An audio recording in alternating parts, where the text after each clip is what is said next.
चलिए, प्रश्न है समबाहु त्रिभुज एबीसी की प्रत्येक भुजा ए इकाई है तो सिद्ध करें कि त्रिभुज का शीर्ष लंब √3/2 ए होगा। ठीक है, देखो सबसे पहले आपको जो प्रश्न दिया हुआ है, ये प्रश्न कह क्या रहा है कि आपको एक समबाहु त्रिभुज दिया हुआ है ना। तो हम सबसे पहले एक समबाहु त्रिभुज बनाएंगे। इस त्रिभुज का नाम है एबीसी। ये समबाहु त्रिभुज है। समबाहु त्रिभुज किसे कहते हैं? समबाहु त्रिभुज उस त्रिभुज को कहते हैं जिसकी सभी भुजा की लंबाई बराबर हो। ठीक है, मतलब इसमें ए बी भुजा, बी सी भुजा, ए सी भुजा सब बराबर है। मान लीजिए कि ए बी, बी सी और ए सी सभी भुजा की लंबाई कितनी है? ए। तो सभी भुजा की लंबाई कितनी हो गई बताइए? तो ए हो गई। अब आगे कह रहा है कि सिद्ध करें कि त्रिभुज का शीर्षलंब √3/2 होगा। तो शीर्षलंब किसको कहेंगे? तो त्रिभुज के शीर्ष से उसके सम्मुख भुजा पर डाला गया लंब, त्रिभुज के शीर्ष से उसके सम्मुख भुजा पर डाला गया लंब त्रिभुज का शीर्षलंब कहलाता है। तो आपका नाम दे देते हैं हम, इसका नाम दे देते हैं हम, क्या दे देते हैं? एडी दे देते हैं। तो एडी जो है वो बीसी पर लंब है। एडी जो है बीसी पर क्या है? लंब है। लंब कहने का मतलब हो गया 90 डिग्री हो गया दोनों भुजा। यहाँ पर प्रश्न कह रहा है, क्या कह रहा है कि समबाहु त्रिभुज एबीसी की प्रत्येक भुजा ए इकाई है। तो एबीसी एक समकोण त्रिभुज सपोज कर लीजिए। इसलिए अब चूंकि ये समबाहु त्रिभुज है तो सभी भुजा की लंबाई बराबर होगी। मतलब एबी भुजा की लंबाई, बीसी भुजा की लंबाई और एसी भुजा की लंबाई, सब भुजा की लंबाई कितनी है? ए है। कोई दिक्कत? समबाहु त्रिभुज के शीर्ष से उसके सम्मुख भुजा पर डाला गया लंब त्रिभुज का शीर्षलंब कहलाता है। तो ये शीर्षलंब है और शीर्षलंब जो है त्रिभुज को क्या करती है ना, त्रिभुज की जो सम्मुख भुजा होती है उसको समविभाजित करती है। मतलब ये बीडी भुजा और डीसी भुजा की लंबाई आपस में क्या होगी? बराबर होगी। तो बीसी की लंबाई मेरा ए है, तो बी से लेकर के डी की लंबाई क्या होगी बताइए? यहाँ बीसी की लंबाई मेरा ए है तो बी से लेकर के डी की लंबाई हो जाएगी a/2 और डीसी की लंबाई हो जाएगी a/2। यहाँ तक समझ में आया सबको? हाँ, चलो ठीक है, एक चीज तो ये हो गया। अगली बात करते हैं, ध्यान दो।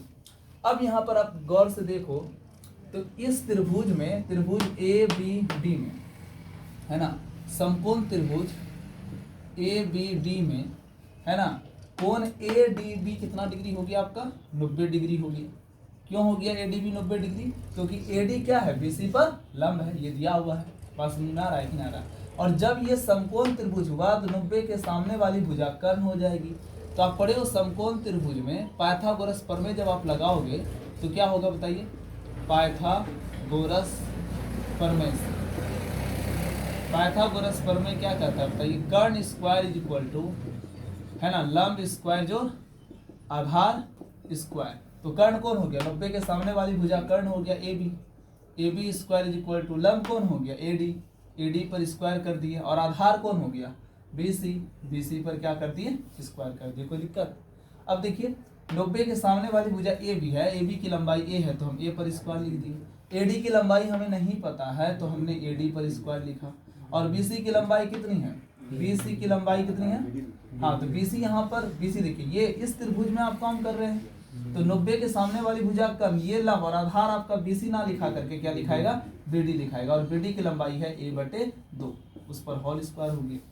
तो ए स्क्वायर बराबर ए डी स्क्वायर प्लस ए पर स्क्वायर और ये स्क्वायर 2 पर है तो 2 दूनी कितना हो गया? 4। प्लस उठ करके इधर गया, ए स्क्वायर माइनस ए स्क्वायर बटे 4 बराबर क्या हो गया आपका? A D square. इसके नीचे भिन्नत 1 है, लोसो ले लीजिए, 4 हो गया। 1 और 4 का लोसो 4, तो ये आपका हो गया 4a स्क्वायर माइनस ए स्क्वायर बराबर कितना हो गया? ए डी स्क्वायर हो गया। ये दोनों घटेगा तो कितना हो जाएगा? 3a स्क्वायर बटे 4। स्क्वायर इधर जाके क्या हो जाएगा? रूट इज इक्वल टू कितना हो गया? ए डी हो गया। पास समझ में आया? तो ए डी की लंबाई कितनी निकल गई? ये √3 का है तो 3 हो गया है ना। ए स्क्वायर रूट कैंसिल हो गया तो मेरा ए हो गया। और 4 का वर्गमूल कितना होता है? 2 होता है। तो आपका ए डी निकल गया √3a/2 और ए डी क्या है? तो शीर्षलंब है। तो आपका ए डी शीर्षलंब हो गया। तो शीर्षलंब बराबर निकल गया √3a/2। ये हो गया आपका PROV प्रूफ। चलो बातें समझ में आई? तो हमने इस प्रकार क्या सिद्ध किया कि समबाहु त्रिभुज में प्रत्येक भुजा अगर ए इकाई है तो हम सिद्ध कर सकते हैं कि उसका जो शीर्षलंब होता है वो √3a/2 होता है। कोई दिक्कत? चलिए इसको आप नोट कीजिए।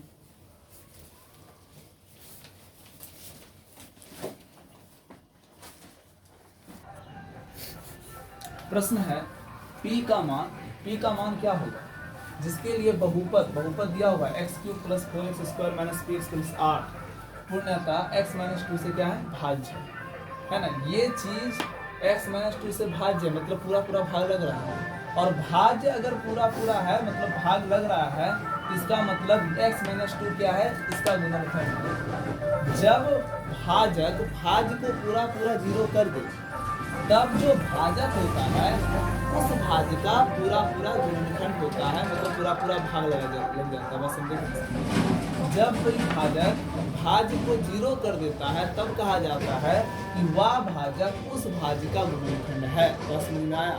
तो x माइनस 2 क्या कर रहा है, उसको पूर्णतः भाग दे रहा है। तो हम क्या करने वाले हैं, आपको दिया क्या है, आपको दिया है बहुपद दिया हुआ है, देख लो बहुपद कितना दिया है।